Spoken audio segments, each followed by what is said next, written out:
Top Vert, votre émission dédiée aux questions environnementales à suivre sur Top Congo FM. Chaque mercredi à 20h après les infos, rejoignez-nous pour faire le tour de la question sur l'insalubrité.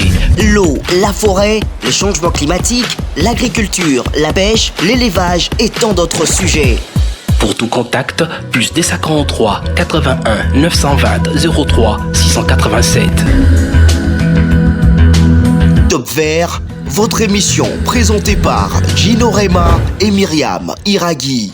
Le développement de la République démocratique du Congo dépend bien sûr de ses ressources naturelles, mais bien plus de ses ressources humaines. Ces ressources humaines devraient être conscientes de cela. Cependant, être conscient renvoie aussi à l'observance de bonnes manières. Ce sont les bonnes manières qui conduisent à bien entretenir l'environnement dans lequel l'on vit. Chers auditeurs de la radio Top Congo FM et surtout ceux du magazine environnemental Top Vert, aujourd'hui, vous avez compris, nous allons parler de l'impact de bonne manière sur la préservation de l'environnement. Et pour en parler, nous recevons Monsieur Jean-Marie Tontoumei dans ce studio, ancien ministre et député national, opérateur culturel. Jean-Marie Tontoumei est toujours coordonnateur du BAC, Bureau d'action et d'éveil culturel à l'éducation. À la présentation de cette émission, je ne suis pas seule. Myriam Iraghi s'en retour.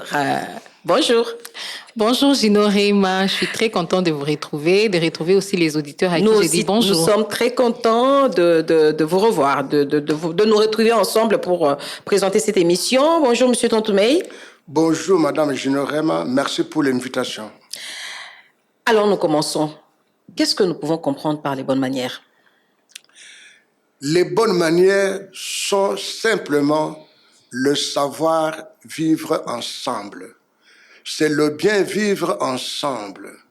Lorsque vous êtes dans une communauté, soit-elle de 2 personnes au minimum, si chacune des personnes n'a pas les bonnes manières, la vie devient invivable. Les bonnes manières, c'est le respect des règles de la vie. Si vous convenez, en vivant ensemble, que vous louez une maison, que chacun doit donner sa contribution, que vous devez vous retrouver au repas collectif à telle heure, si l'une ou l'autre personne ne respecte pas, ça devient compliqué. Il y en a qui n'aiment pas contribuer à la location d'une maison, à la préparation d'un repas, mais souvent, ils arrivent le premier au réfectoire. Et cela met mal à l'aise ceux qui sont bien éduqués. Parce que l'autre n'a pas de bonnes manières. Les bonnes manières, c'est tout ce que toute communauté qui se respecte doit avoir. C'est pourquoi elles doivent être acquises à l'école maternelle et primaire, qu'on appelle le niveau de l'éducation. L'homme est avant tout l'être. Le savoir-être doit primer sur le savoir-avoir et le savoir-faire. Vous en aviez toujours parlé, mais depuis un moment, je dirais même depuis 2 ans presque, vous insistez beaucoup plus sur les bonnes manières. Pourquoi? Qu'est-ce qui vous pousse à mettre un accent particulier sur cela? Vous savez, notre ASBEL, Bureau d'action et d'éveil culturel à l'éducation BAC, qui a pour mission l'éveil des esprits et des consciences, a constaté, comme beaucoup d'honnêtes gens, je suis sûr, vous êtes de ceux-là, que notre pays souffre d'une crise morale, du manque de respect des engagements, du manque du respect de l'autre, du manque de l'amour de l'autre. Voilà pourquoi le BAC, 30 ans après cet exercice, a décidé, depuis le mois d'avril 2022, à organiser une campagne pour les bonnes manières et le changement des mentalités. Parce que nous pourrons tout faire. Nous pourrons changer des chefs de l'État, changer des députés, des ministres. Mais tant que le Congolais a le mental d'aujourd'hui, notre pays ne pourra pas émerger parce que tout homme est le produit de sa société. Notre chef de l'État est le produit de sa société. Nous n'aurons pas un chef de l'État au comportement d'un Camerounais tant qu'il est Congolais. Donc le Congolais doit savoir que son chef de l'État, ses ministres sont son produit. D'où il faut d'abord changer l'homme congolais à partir de l'école maternelle et primaire. Voilà pourquoi nous sommes en campagne depuis le mois d'avril 2022 et nous avons pensé avoir des Congolais qui participent à cette campagne. Comment? En nominant certains frères, certaines sœurs, certains concitoyens comme ambassadeurs pour les bonnes manières et le changement de mentalité. Nous avons donc créé une ligue d'ambassadeurs pour les bonnes manières et le changement de mentalité, dont nous vous donnerons la composition par la suite, si vous le voulez. Je l'ai dit dans les sommaires de cette émission que nous allons parler aujourd'hui de l'impact au fait des bonnes manières sur la préservation de l'environnement. Pouvez-vous nous dire ou bien nous faire le rapport entre les bonnes manières et la préservation ou avec l'environnement? C'est quoi le rapport? La préservation ou le respect de la nature, de l'environnement, c'est un aspect de conduite. C'est un aspect de comportement. Or, les bonnes manières apprennent aux gens, entre autres, le respect de la nature. Comment voulez-vous, un homme qui ne connaît pas la valeur de l'arbre, la valeur d'une herbe, qu'il puisse la respecter? D'où toute personne qui a de bonnes manières est censée savoir que dans l'environnement, il faut nécessairement des arbres, des plantes, et qu'il faut la propreté, qu'il faut le soin. Tout cela dans les bonnes manières. Un homme qui a de bonnes manières ne peut pas être malpropre. Or, la mauvaise propreté fait partie de l'environnement. Tout l'environnement, dans un bureau, si on a de bonnes manières, on ne peut pas laisser des papiers sur la table. Il y a une corbeille qu'on appelle poubelle. Bref, les bonnes manières, c'est ce qui doit caractériser tout homme. Quand on a les bonnes manières, on respecte tout. On est un bon enseignant, on est un bon journaliste, on est une bonne femme de médias, parce que les bonnes manières, c'est le moteur de l'homme, le moteur de la conduite de l'homme. Un homme de bonnes manières, c'est presque l'homme qu'il faut pour une société idéale. Bien que l'idéal, souvent on ne l'atteint pas, on le recherche, on doit chercher à monter. Et le nivellement de l'homme se fait par le haut. L'homme de bonne manière cherche à faire monter tout le monde. La vie dans une communauté aux gens de bonne manière est agréable. C'est le savoir vivre ensemble, le bien vivre ensemble, mettre chacun à l'aise. Comment voulez-vous, quand on dit salon non-fumeur, tu dis non, il y a la liberté personnelle, et tu viens, tu commences à fumer dans une salle non-fumeur. Vous ne respectez pas les autres. L'environnement a besoin d'abord de bonnes manières. Mais comment ça va contribuer au fait? Comment les bonnes manières vont contribuer au fait à la préservation ou à un bon environnement? Comment? Les gens qui ont les bonnes manières ne pourront pas détruire, ne pourront pas salir leur environnement. Quand on a les bonnes manières, l'environnement est respecté. Il n'y a pas de pollution. Parce que tout ce qui est négatif, bref, ne peut pas être commis par un homme, une femme de bonne manière. Un homme, un enfant de bonne manière ne peut pas poser des actes destructeurs. Parce que les bonnes manières vous apprennent à tout respecter. Mais qui doit être à l'initiative de ces bonnes manières? Qui doit les stimuler? Ah, voilà. Les bonnes manières doivent être acquises par chaque citoyen. Mais pour que chaque citoyen acquiert les bonnes manières, pour l'enfant, c'est par l'enseignant, le mwalim, le molongesh, le tatalongi, le molax. C'est lui qui conduit, éduquer. C'est pourquoi le ministère de l'Éducation nationale est très important. Et dans ce ministère, l'étape la plus importante, c'est l'étape primaire. Parce que maternelle, ce n'est pas obligatoire, c'est luxueux, mais l'école primaire est obligatoire. C'est là qu'on fait acquérir aux enfants le savoir vivre ensemble, le bien vivre ensemble. Pour les adultes qui ne respectent pas le règlement, qui ne respectent pas les bonnes manières, c'est par la sensibilisation. Un adulte, on ne peut pas l'éduquer. S'il a raté l'éducation à l'école primaire et un peu en secondaire, 7e ou 8e, en tout cas après ça, c'est la sensibilisation et les sanctions négatives et positives.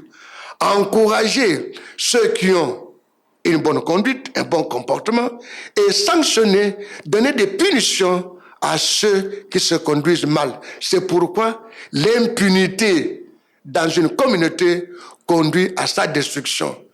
pour les adultes, les sanctions négatives. Positives, pour les enfants, c'est l'éducation. C'est pourquoi le bac milite pour que les cours d'éducation à la vie, les cours d'éducation civique et morale puissent avoir la même pondération que le cours de mathématiques, le cours de français et le cours d'option. À quoi bon d'avoir un bon comptable s'il est un mauvais citoyen? Science sans conscience étant ruine de l'âme. Voilà pourquoi l'éducation est très importante. Si vous voulez détruire un pays, commencez par détruire son système éducatif. Donc, l'environnement sera bien respecté, sera bien avec des gens qui ont de bonnes manières. Voilà comment on va... Oui, Ragui. Monsieur Tantoumé, j'aimerais un peu revenir en arrière parce que vous avez dit tantôt que notre pays souffre d'une situation assez critique par rapport à la moralité. Et la moralité est naturellement liée aux bonnes manières. Quand on a des bonnes manières, on est moralement également bon. Alors, j'aimerais savoir, vous avez d'ailleurs évoqué ça, vous avez parlé des sanctions positives et négatives pour ceux qui se comportent bien ou mal, mais vous n'avez pas cité ou parlé de la responsabilité des autorités. Parce que là, je m'explique. Aujourd'hui, si par exemple on va dans différents ministères ou structures de l'État, on se rend compte que le problème des salubrités est tellement criant, au vu au su de tout le monde, mais ça va encore plus loin. Je donne un exemple, les toilettes.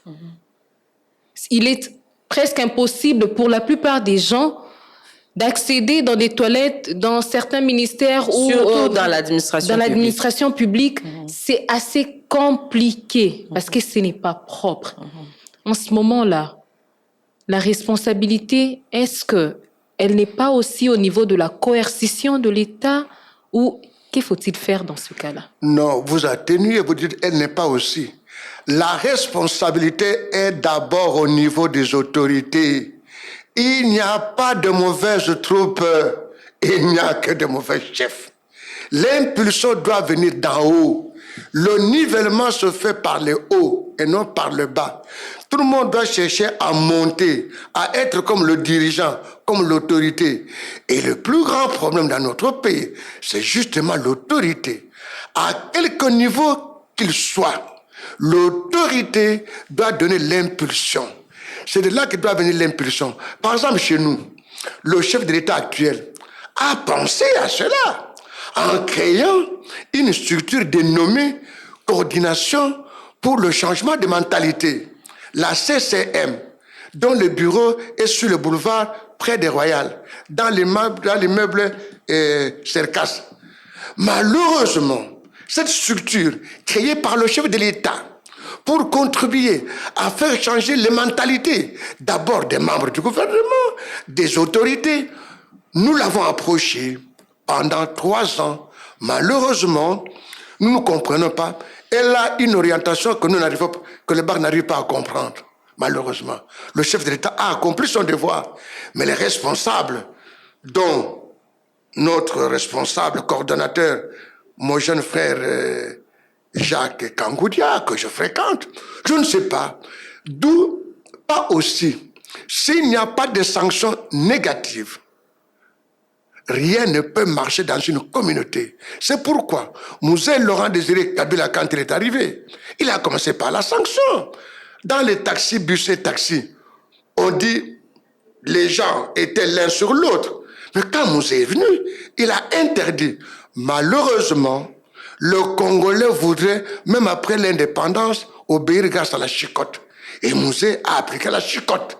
Les policiers chicotaient ceux qui se mettaient à 3 devant. On devrait peut-être revenir à la chicotte pour que certaines choses marchent. Et puis à 3 derrière. Dans un véhicule, une voiture, il faut le conducteur et un passager, un client. Mais ici, chez nous, on met 2. Les chauffeurs et la 3e personne. Derrière, au lieu de 3, ils sont à 4. Non, Mbongo. En fait, les conducteurs prennent les Congolais comme des marchandises. On vous fout là, de ce qu'elle m'a tongé. Il roule comme il veut, il vous dépose comme les marchandises. Et Mzee a commencé par la sanction négative. Donc, il faut que l'autorité numéro 1 au sommet donne des sanctions, et ainsi ça se suit. Si le chef de l'État sanctionne les membres du gouvernement, sanctionne les ambassadeurs, bref, tous ceux qui sont nommés par lui, et que chacun à son tour sanctionne négativement et récompense les bonnes conduites. Les sanctions collectives créent des révoltes. Il faut découvrir les bons citoyens, les récompenser, les féliciter, et les mauvais citoyens les sanctionner. Donc, maman et Ragui, tout doit commencer par l'autorité. C'est le sommet. Si ici, en Top Congo, si Christian lui-même ne sanctionne pas les journalistes, les agents qui arrivent en retard, il les laisse pour des relations personnelles, ça va marcher. Et nous sommes contents que jusque-là, du moins, je constate que Christian essaie de mettre cette radio sur l'orbite des normes standards. Il y a des normes qu'il faut respecter. Donc, la bonne conduite doit commencer par le numéro 1 de la maison, du quartier, de l'avenue, de la commune, du pays, de la province. Mais ce numéro 1 devrait au préalable apprendre déjà les bonnes manières, donc lui-même déjà être un exemple de bonnes manières avant qu'il puisse aussi enseigner aux autres les bonnes manières. Ça, c'est le problème puisque nous n'en avons presque pas. Est-ce que ce n'est pas le problème de cette, je dirais, du vivre ensemble, c'est-à-dire des gens qui viennent de par les différentes provinces avec différentes cultures et ils se retrouvent ensemble et chacun... Donc, ça, le quoi, finalement, vous vous retrouvez avec une maison sale. Le travail qui n'est pas fait. Merci beaucoup de mettre la main sur la plaie, le doigt sur la plaie. Nous avons un problème d'accession aux fonctions. On accède aux fonctions d'une manière d'équina, chance et locopamba. Le profil n'est pas respecté. Il n'y a pas un profil standard. Vous savez, quand nous suivons le débat sur le profil d'un candidat député national ou provincial, c'est un peu fantaisiste. Un critère sur mesure, un critère beaucoup plus politique que étatique. Parce que on n'arrive pas à des fonctions comme ça. Vous vous réveillez, vous vous retrouvez numéro 1 du pays, vous vous retrouvez numéro 2 du pays. Malheureusement, mais puisque nous en sommes déjà là, puisque nous ne pouvons pas facilement tout changer, tout chambarder, nous devons faire de sorte que le numéro 1, nous puissions l'aider et qu'il puisse écouter les conseillers. Mais si vous ne voulez pas écouter les conseillers, que vous voulez tout imposer en ce moment-là, si vous-même, vous n'avez pas tous les atouts, alors acceptez que le bateau soit conduit à votre image. On n'a pas de mauvaises troupes, on n'a que de mauvais chefs. Et quand on ne peut pas avoir les chefs qu'on veut, on a les chefs qu'on mérite.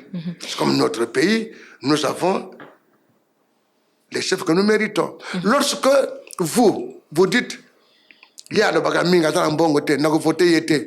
lorsque vous votez un député parce qu'il vous a nourri pendant 2 semaines, en ce moment-là, il a obtenu sa fonction de député grâce à son argent. Mais il n'a plus rien à vous devoir. Quand tu achètes une chemise dans un magasin, aussitôt acheté, tu la mets dans l'huile. Mais qu'est-ce que le vendeur a à voir? Vous, la population, vous devenez comme les vendeurs du pouvoir aux acteurs politiques, aux dirigeants politiques. Quand ils y arrivent, ils font ce qu'ils veulent. Vous n'avez plus de compte à leur demander parce qu'ils sont arrivés grâce à leurs propres moyens. Quand nous étions élèves, du moins jusqu'avant 1975, mais un tricheur, mais il était cloué, il avait honte. Quand tu attrapes tricheur aux examens, tu as honte toute la journée et tu es recalé. Alors, lorsque dans une communauté, les tricheurs sont promus, les élèves qui trichent sont promus, ceux qui travaillent bien sont recalés, mais vous voulez que les autres élèves puissent encore ne pas tricher? Lorsque la tricherie devient le modus pour accéder au sommet. Et beaucoup d'enfants me demandent, papa, tante, mais tu nous parles de bonne manière. Mais pourquoi? Nos parents sont promus parce qu'ils sont voleurs. Vous nous demandez à nous, les élèves, à ne pas tricher. Non, nous devons travailler dans quelle société? C'est là où on triche, où on monte, ou laquelle? J'ai dit, nous voulons changer les choses. Le jour viendra où vous serez les dirigeants, donc vous devrez diriger mieux que nous. Moi, ma vie et dans le rétroviseur derrière. Vous, là, c'est encore dans le Mais radar. justement, est-ce que c'est possible? Au vu du tableau qu'on dresse, il est naturellement sombre. Aujourd'hui, est-ce qu'on peut se permettre d'être positif en disant que dans autant d'années, on pourra arriver à atteindre l'objectif que l'on poursuit? Mais quand on regarde bien, on a l'impression que c'est vraiment lointain. On a l'impression que peut-être que même nous, on ne vivra pas cela. Parce que faut-il attendre les enfants qui sont éduqués aujourd'hui? Vous l'avez dit, un adulte, on ne l'éduque plus parce qu'il a raté l'éducation. Oui. On le sensibilise, mais la sensibilisation aujourd'hui aussi, apparemment, elle ne réussit pas. Il nous faudra combien de temps finalement pour avoir ce changement? Vous savez, madame, le 16 juin dernier, nous avons célébré le 2e anniversaire de la Ligue des ambassadeurs. Monseigneur José Moko, alors 2e vice-président de la Sénégal, a dit ceci. Ambassadeurs, nous sommes les missi dominiques, les envoyés de Dieu. Nous sommes dans un océan des impolis. Mais ne nous décourageons pas. Elle était là, maman Juno. Elle a préparé cette messe. José Moko, monseigneur José Moko a dit, vice-président de la Sénégal en ce moment-là, nous soutenons le BAC, l'effort qu'il fait est louable. C'est dans un océan, mais le jour viendra où petit à petit, cette goutte va former une vase. On doit prendre le temps qu'il faut. Maman, ne travaillons pas pour nous. N'attendez pas le fruit de ce travail. Sinon, les fruits que vous mangez, ce n'est pas vous qui les avez plantés. Le moment viendra. Et il viendra un jour où les jeunes, certains jeunes, prendront la décision et vont tous nous balayer. Il y aura une révolution verte. Et le pays va changer de dirigeants. Ne vous en faites pas. Nous n'en sommes pas encore là. Mais ces jeunes-là, quand les jeunes, par exemple, posent un acte, ils voient une personne âgée, plus âgée, jeter quelque chose dans la rue, et puis la même personne lui dit, et quand il lui dit non, il ne faut pas jeter comme ça, il faut faire ceci, et puis il lui dit, parce que cette phrase-là revient. Ouais. Est-ce que ce n'est pas non plus une autre forme de corruption de la génération, de cette génération que nous voulons meilleure, alors que on ne va pas les séparer de nous ou des vous. Nous sommes tous ensemble, nous vivons tous ensemble. Un autre exemple, on a dit stop à la pollution sonore. Mais malheureusement, ce que nous vivons dans nos quartiers, ce n'est pas le cas, c'est pas suivi. C'est pourquoi je dis, est-ce que le problème, c'est parce qu'on n'a pas eu à éduquer, ou est-ce que le problème, on sait que c'est mauvais, mais on le fait quand même. On le fait, on pose quand même l'acte. Donc on sait quand même, ça c'est ce que je vais faire. Ce que je vais poser comme acte, c'est un péché, mais bon, j'accepte, j'accepte que c'est l'environnement dans lequel je vis, tout le monde fait ça. Donc, c'est ça. C'est pas, ça blesse pas en fait. Notre mal est que nous les adultes, nous sommes pour la plupart une référence négative pour les jeunes. Beaucoup de jeunes sont découragés à nous voir. Nous sommes très peu qui sommes un repère, un modèle. Mais il y a des jeunes qui sont conscients, qui ne sont pas d'accord avec nous. Ils sont minoritaires parce que la majorité d'adultes sont d'un comportement, d'une conduite négative, une conduite destructrice. Mais vous savez, aussi longtemps que dure la nuit, le jour finit par venir. Il y aura un moment où nous, les adultes de mauvaise conduite, nous serons fatigués et nous serons balayés.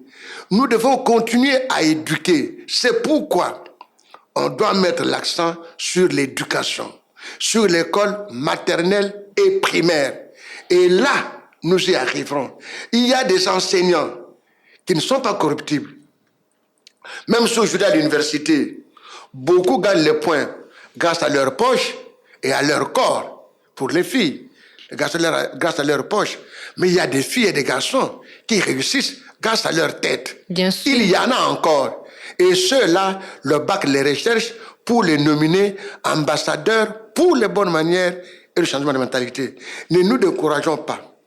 Du moment où nous faisons pression, par exemple, sur les ministres, sur les autorités, sur les dirigeants, quand la population fait pression, il y en a qui vont changer. Mais le travail est vraiment difficile, mais pas impossible, parce que nous sommes tombés trop bas.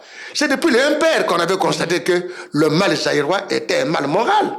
Déjà, le MPR, dans le manifeste de l'Ancélé, avait reconnu. Pendant la CNS, on s'est battu. Nous avions cru arriver au changement. Vous savez ce Mais qui si tout le monde doit quand même déplorer la même chose, maintenant, qui viendra apporter, qui viendra ne serait-ce que commencer ces changements? Je ne sais pas. Je ne vois pas...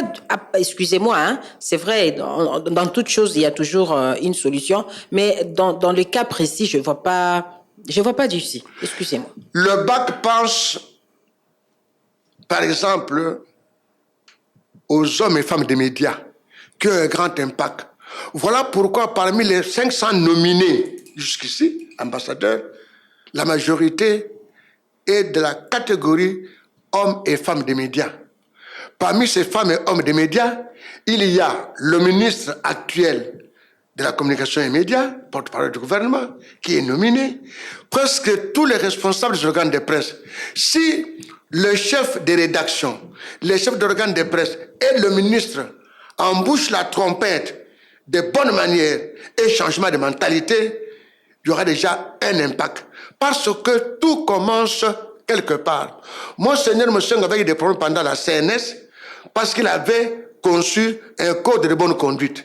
Ce code de bonne conduite a fait que même ceux de l'Union sacrée de l'opposition radicale qui étaient avec lui ne l'ont plus soutenu. Il était rejeté dès qu'il avait parlé du code de bonne conduite, du code de l'éthique.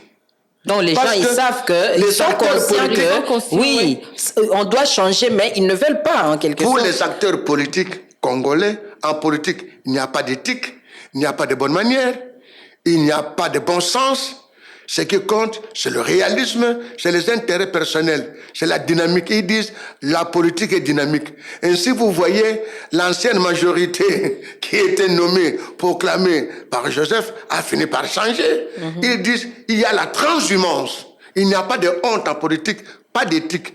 Voilà pourquoi il y en a qui, comme moi, ne sont pas dans un parti politique. Parce que nous ne saurons pas tenir ce discours en étant dans un parti politique. Monsieur Tontoumé, vous savez, au moins, vous suivez les informations, vous connaissez les impacts négatifs de la mauvaise gestion de l'environnement. Oui. Parce que même au niveau mondial, on parle aujourd'hui de réchauffement climatique, on parle de beaucoup de choses. Même ici à Kinshasa, on a vécu ça. Nous sommes, pendant que nous sommes en train d'échanger, nous sommes pendant la saison sèche, mais cette saison a commencé en retard. Pourquoi? Parce qu'il y a eu des perturbations climatiques. Alors, quelles sont les bonnes manières à observer pour lutter, par exemple, contre, parce qu'il y a un plus grand danger que nous déplorons aujourd'hui, ce sont des emballages en plastique, de bouteilles en plastique qui envahissent, au fait, la ville, province de Kinshasa. Les bonnes manières à observer par rapport à ça, par rapport à la gestion de ce cas précis.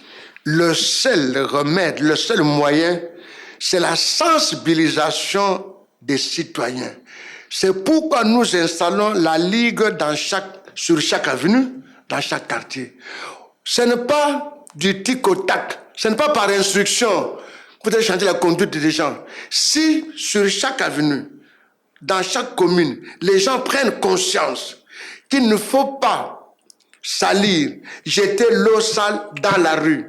Il y a des caniveaux, mais les caniveaux sont bouchés par les citoyens eux-mêmes qui jettent des papiers en plastique qui ne peuvent pas pourrir dans la terre. Donc ce qu'il faut, c'est l'éducation à l'école maternelle et primaire, la sensibilisation des adultes, les sanctions négatives envers les adultes qui se comportent mal. J'ai vu la sœur généreuse, préfet du lycée Mpico, de Lemba. Une journée, elle a fait sortir toutes les élèves avec des sacs pour ramasser tous les papiers en plastique sur les rues de Lemba. Il y en a qui se moquaient d'elle. C'était une manière de dire que si vous, les parents, vous ne laissez pas de papiers en plastique sur la rue sera propre. Elle a un jour amené tous les enfants, toutes les élèves dans les rues de Lemba avec des sacs pour mettre. Qu'est-ce qui arrive? Chacun jette. Chacun veut que l'autre change. Lui, chacun trouve que lui, il est bon. Il n'est pas concerné par le changement. Non, il n'est pas concerné. Notre tort est de croire que le changement, c'est dans l'autre. Le changement commence par moi. Dans l'autorité. Nos chefs sont le produit de nous-mêmes. Nos chefs sortent de nos sociétés. un chef est le produit de sa société. Nous n'aurons pas un chef de l'État à l'esprit français tant qu'il est congolais, tant qu'il a été formé au Congo. Donc, l'environnement influence. C'est pourquoi nous sommes contents que le chef de l'État, qui est le numéro 1 de notre État, ait pensé au changement de mentalité. Nous voudrions que la coordination... Avec la mise en place d'une structure, avec laquelle vous ne collaborez pas, malheureusement. Nous la fréquentons, nous avons nominé des ambassadeurs, ils n'ont même pas le temps de venir, il faut se prendre des diplômes. Une seule est venue, Madame Kanga Irène qui est venue. Les autres n'ont même pas le temps. Nous leur avons demandé d'aller dans leur bureau, leur donner le numéro 1, n'a même pas le temps de nous recevoir. Ça arrive, mais nous pensons que d'ici là, il y aura un déclic. Nous sommes en train de prendre des contacts pour qu'au niveau de la présidence, on ne peut pas faire avancer certaines choses sans l'implication de la présidence de la République. Nous faisons tout dans nos contacts pour que la présidence de la République s'implique, ne fût-ce que moralement, en nous soutenant, ne fût-ce que moralement. Et nous pensons que maintenant que d'abord le ministère de l'EPST a un nom différent, on l'appelle ministère de l'Éducation et Initiation à la Nouvelle Citoyenneté, et que le numéro 1 est une dame, une maman dont le papa avait un grand nom, professeur Malou, je pense que c'est sa fille. Nous pensons que la nouvelle ministre de l'EPST, qui est ministre de l'Éducation, nous pensons qu'elle aura des rapports différents avec le bac que ceux qu'avait son prédécesseur. Nous l'avons rencontré plusieurs fois, notre jeune frère Tony Mwaba, Kulutu Winayoki, il entendait, mais n'écoutait pas. Nous espérons que l'actuelle maman, comme elle est maman, puisque éduquer vous qui êtes là, c'est éduquer toute une nation. Une maison est gérée par l'éducation, c'est la femme. L'homme peut encore venir en retard, mais quand la maman rentre tout le temps en retard, l'éducation a raté. Nous espérons qu'avec son arrivée d'une maman, et que le ministère s'appelle Éducation et Initiation à la Nouvelle Citoyenneté, nous espérons que nous aurons un appui, ne fût-ce que moral. Parce que quand une autorité vient quelque part, ça donne du poids. Monsieur Tontoumé, et grâce à Top Congo, nous pensons que ça va aller loin. Monsieur Tontoumé est ancien ministre, mais comme je l'avais présenté juste au début de cette émission, il est aussi ancien député national. À vos collègues qui ont le mandat actuellement, s'il faudrait donner des recommandations pour améliorer ne serait-ce que la gestion de l'environnement, même de Kinshasa, quelles sont ces recommandations que vous pouvez leur formuler? Je demanderais à mes collègues, si on était à l'école, on dirait ceux qui viennent après moi en promotion dans une école, nos jeunes députés, la plupart en âge et en fonction, nous leur demanderions d'abord de savoir qu'ils sont mandataires de la population et non pas de ceux qui les ont aidés dans les coulisses à devenir députés. Officiellement, ils sont les mandataires, les envoyés de la population. Et qu'à ce titre, ils doivent tout faire pour que sur leur avenue, dans leur quartier, ils soient les premiers à lutter contre la destruction de l'environnement. Les premiers à lutter pour la propreté, pour la salubrité. Ils doivent être les premiers à organiser des journées, par exemple le samedi, bien que le père soit parti, mais cette journée de samedi reste une journée de propreté. Qu'ils puissent s'impliquer sur leur avenue physiquement, matériellement, financièrement, à donner les moyens aux jeunes pour assurer la propreté des caniveaux et tout et tout. Qu'ils soient les premiers avec l'argent qu'ils ont et eux-mêmes physiquement qu'ils prennent part. Financer quelques projets. Financer, surtout physiquement, participer à Salopette. Ça va impulser.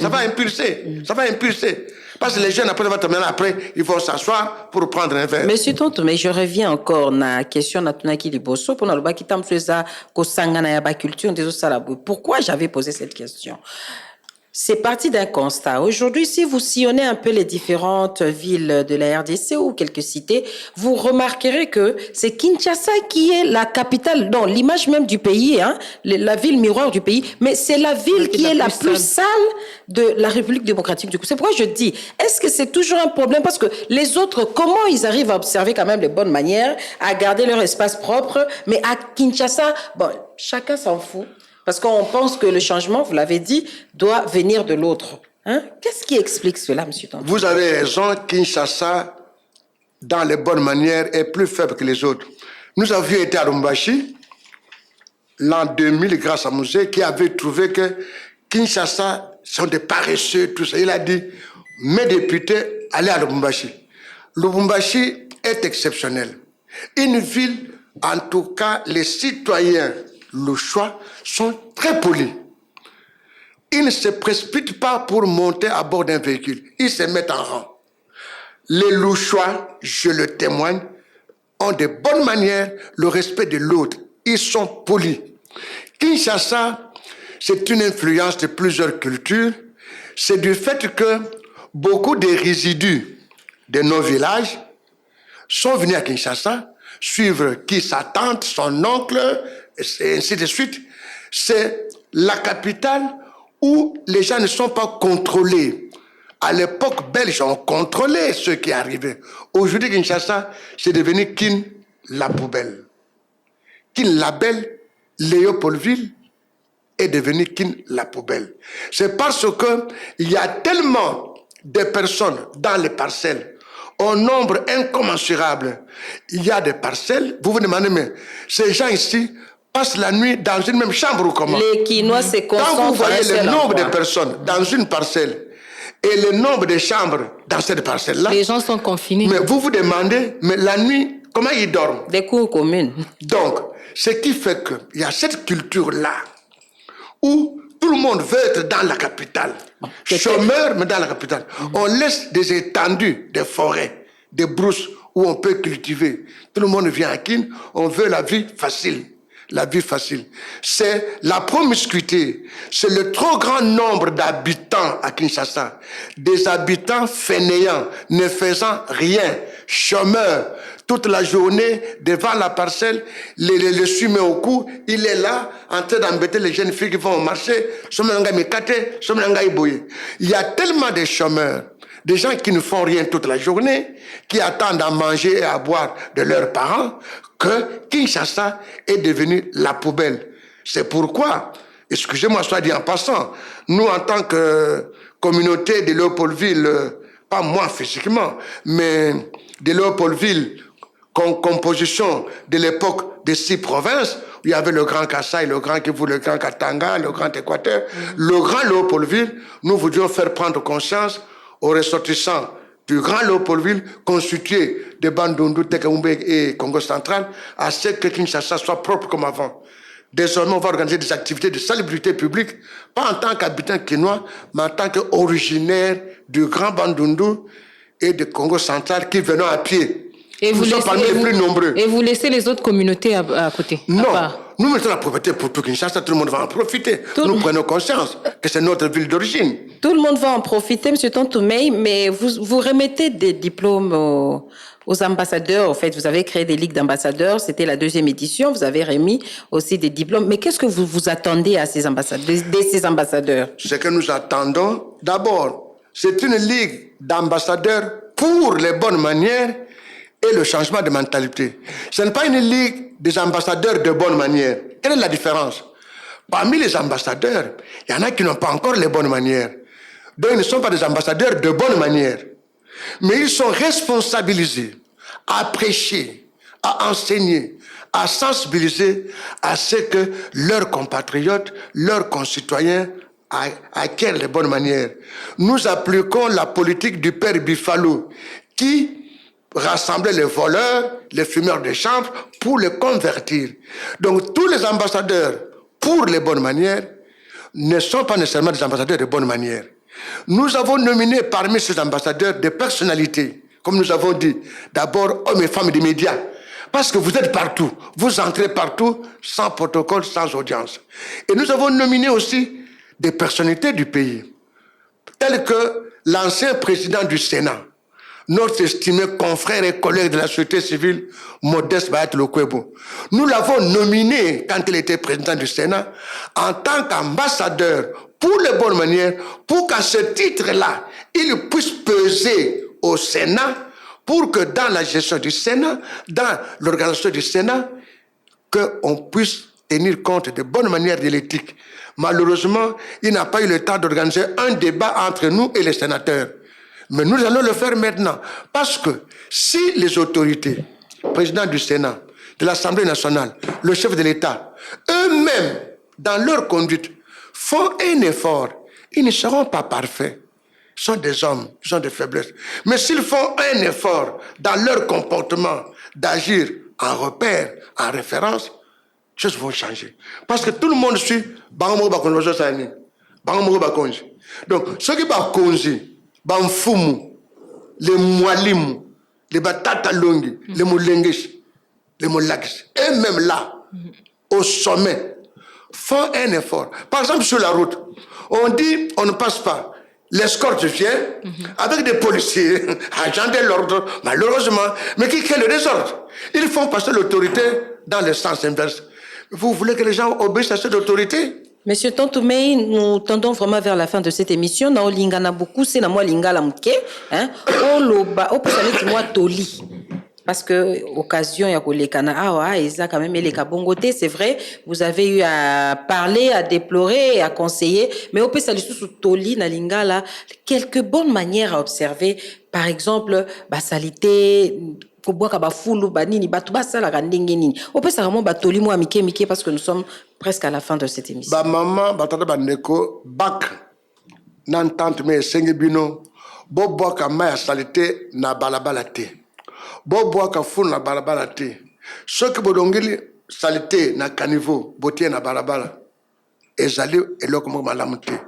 Avant elongo na caniveau boluka ba moyen pour soki elongi na caniveau bomengo esika baboka salité. Eza na tina moko te bino moko bozo kotia salité bolobi l'état ata la biso makambo yo.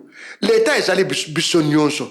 Bakonzi à l'État pe basala nyonso bango moko balakisa exemple. Bango moko basala te batari bosso ya kosala désordre na commune na bango na parcelle na bango te kuna ezanda ka ministre bako sandenge balingi te.